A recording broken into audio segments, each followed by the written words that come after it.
In today's video, we're going to be discussing how not to suck in Fortnite Zero Build, talk about some of the hints and techniques that I use in my game, and I wanted to make this video to help out anyone that is struggling with this game. Maybe you're new to the game, maybe you're returning back to it, because as we know, a lot does change per season. If you find yourself not getting any eliminations per game, or maybe you're a 1 or 2 KD player, then this video I think will help you out a lot. However, I also want to turn this into somewhat of a debate as well, especially if you've got any your own techniques or tricks that you do that you think might be interesting, helpful, or useful in some way. And if not, I'll still enjoy reading it because, well, I'm just like you, I want to improve my game too. At the risk of sounding like I got a big ego, believe me, I'm saying this just to prove a point really. Out of the last 10 games that I played, I got 149 knocks, which is the equivalent of 14.9 knocks per game, or the equivalent to 3.5 squads per game.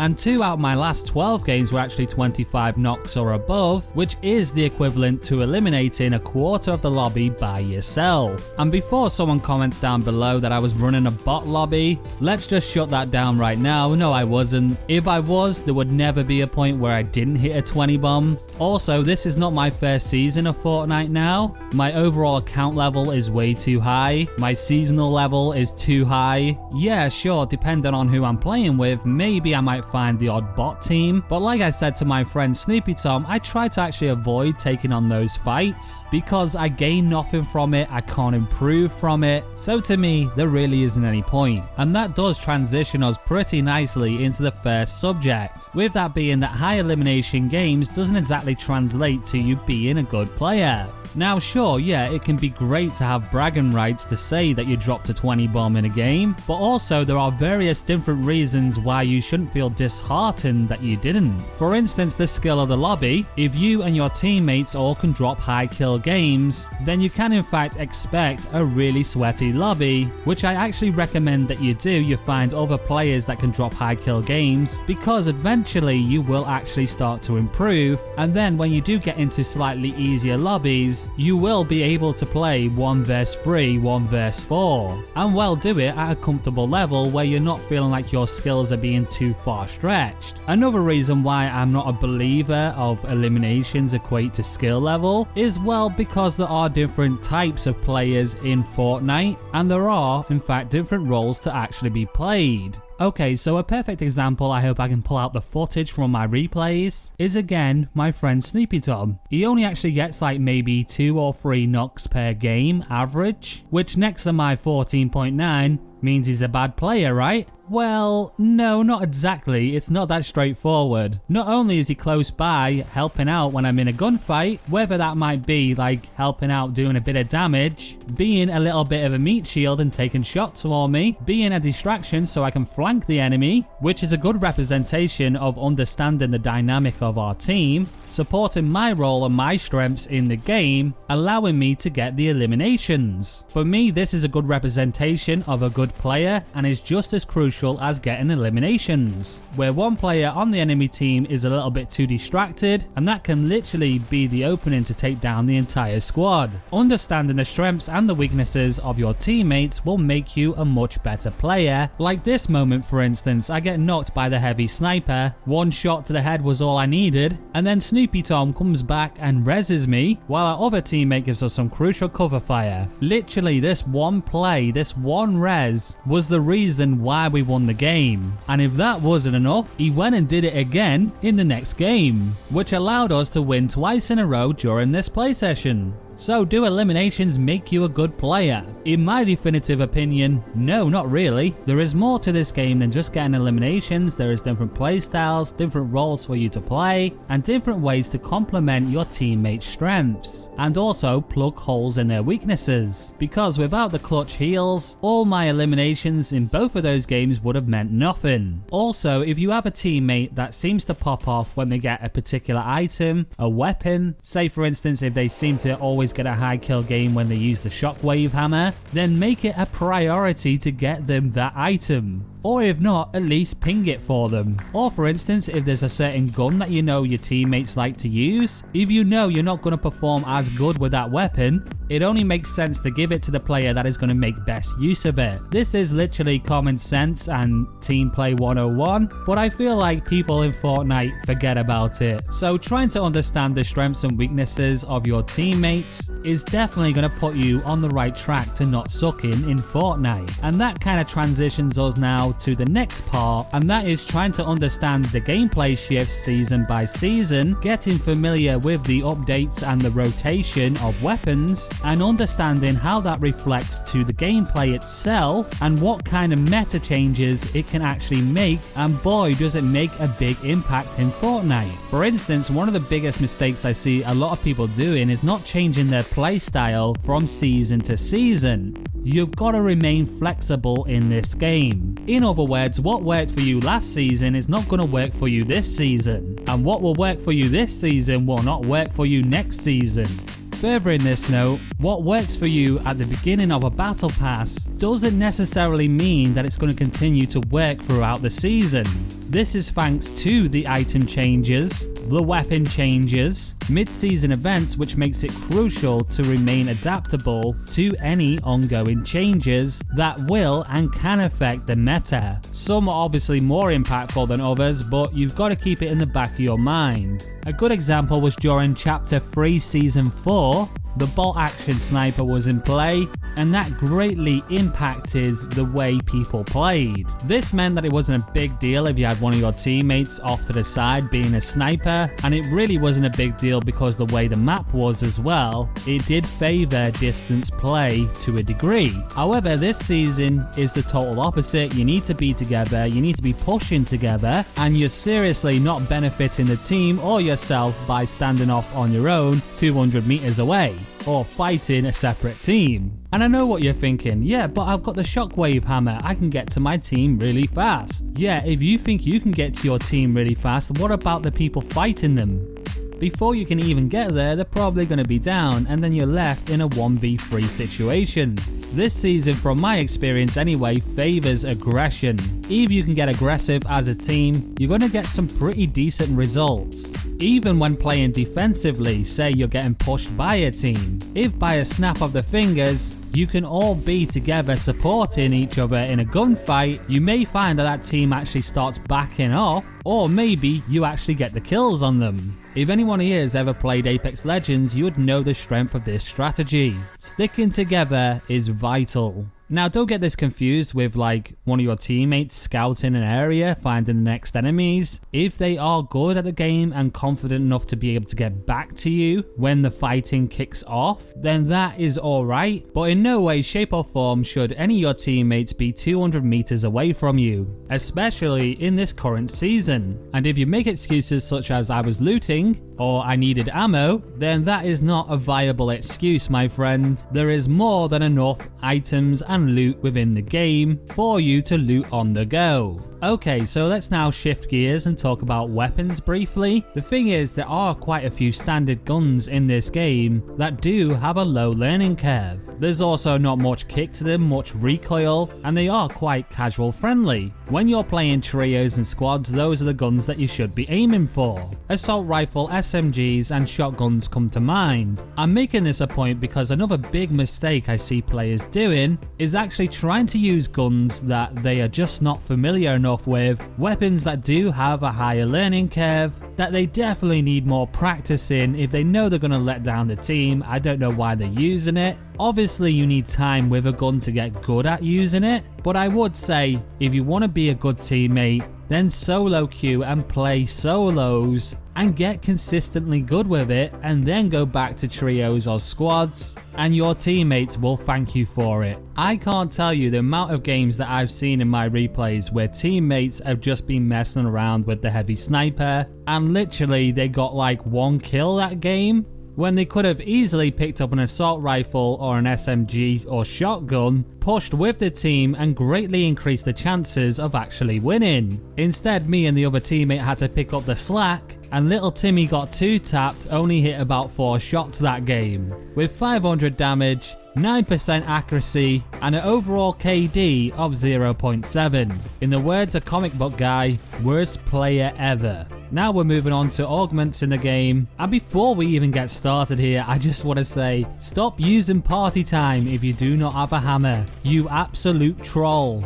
Because if you don't have a hammer, you're literally throwing your life away. You're either going to get shot out the sky or you're going to make a mistake and accidentally cut one too many balloons. I've done it before, we've all done it. Just learn from your mistakes, please. Oh yeah, actually about the weapons, I forgot to mention about the loadout that I like to use.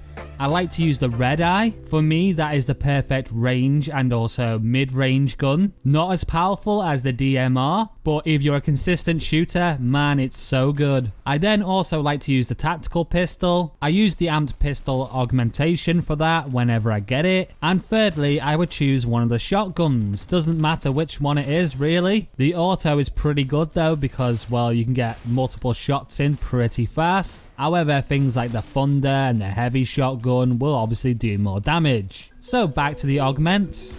In my game, I always personally try and get one of the ones that improves movement, and I try to pair them with, say, the shockwave hammer. In fact, that combination with the aerialist makes you such a hard target to hit. Another weird but wonderful combination that you might come across in the high level play is icy slide as well as aerialist. Using them together, especially on a downhill portion of the map, if you jump with icy slide, you can deploy your glider, making you a super hard target to hit.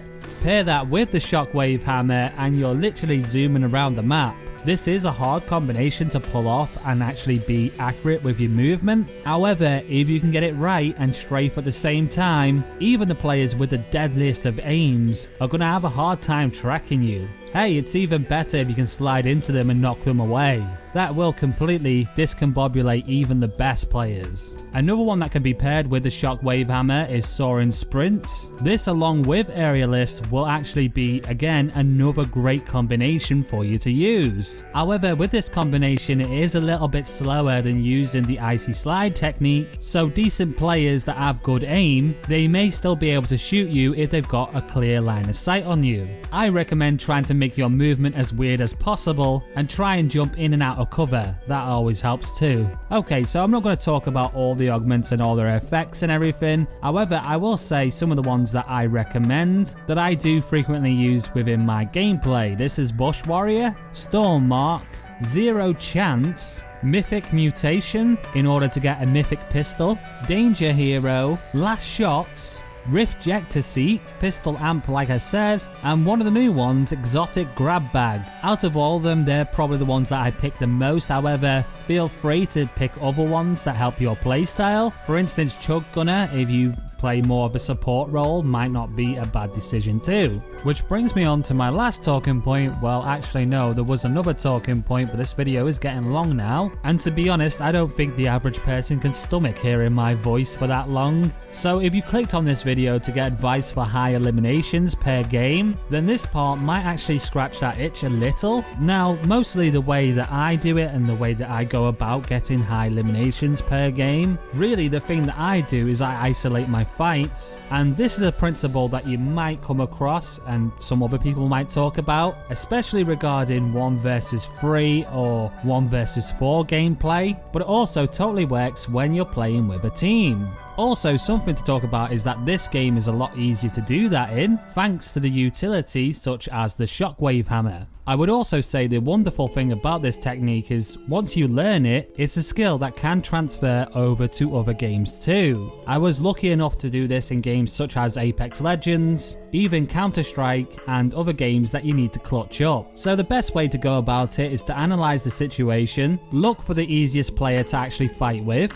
Sometimes you can engage with them outright and kill them there and then, but you can also get them to chase you in an enclosed area, say like a room. So basically, if you can, you're cutting off the line of sight of their teammates, but also forcing a 1v1. It's even better yet if your teammates know what you're doing and you can make it like a 2v1 or a 3v1, because even if you're a part of a pretty weak trio and each player normally in a gunfight only hits about 100 damage, that is still more than enough to take one person down. How effective you're going to be with this method though is pretty hard to say. The more players that you're relying on, the harder it gets to actually do. Playing solo versus trios or solo versus squads is probably the best way to do this. That's because if you get into trouble, you can use the hammer to get back out, and you can rotate around, move position, take the high ground, and overall work the situation until you can find that 1v1 and until you can find the opening to take down the rest of the team. I know I'm making it sound easy, however this is a hard craft to actually do. It will take you many attempts to actually get this right.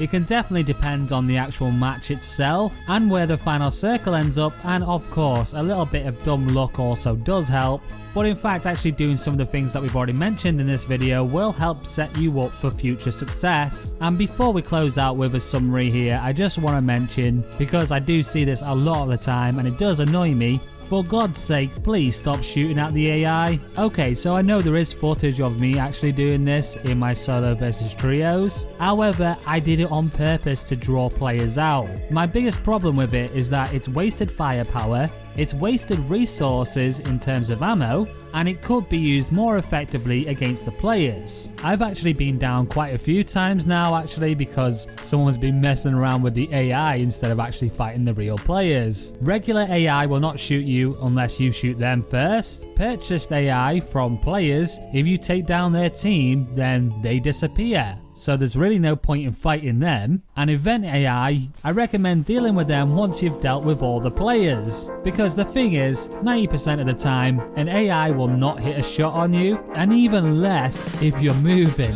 So it makes absolutely no sense to fight with them, especially when you've got the immediate danger of players that will actually hit shots on you. So in summary, stick with your teammates, don't be 200 meters away from them. If you're in a pre-made, then actually learn the strengths and the weaknesses of your teammates. Take notice of the mid-season changes, take notice of the season changes, and find out what works for you best. Don't use guns that you know you suck at using. Try to gel with the playstyle of your teammates. For instance, if you know both of your teammates are aggressive players, then make the push with them. If you don't get any knocks and you don't do much damage, maybe you can be a little bit of a meat shield or a distraction that could actually lead to some knocks. And obviously the more advanced stage of that method is being well coordinated in your attacks together, isolating and targeting individual players as a full unit. And now for the big no-nos: don't shoot at AI, it's completely pointless, don't use party time without a hammer, and don't do drugs.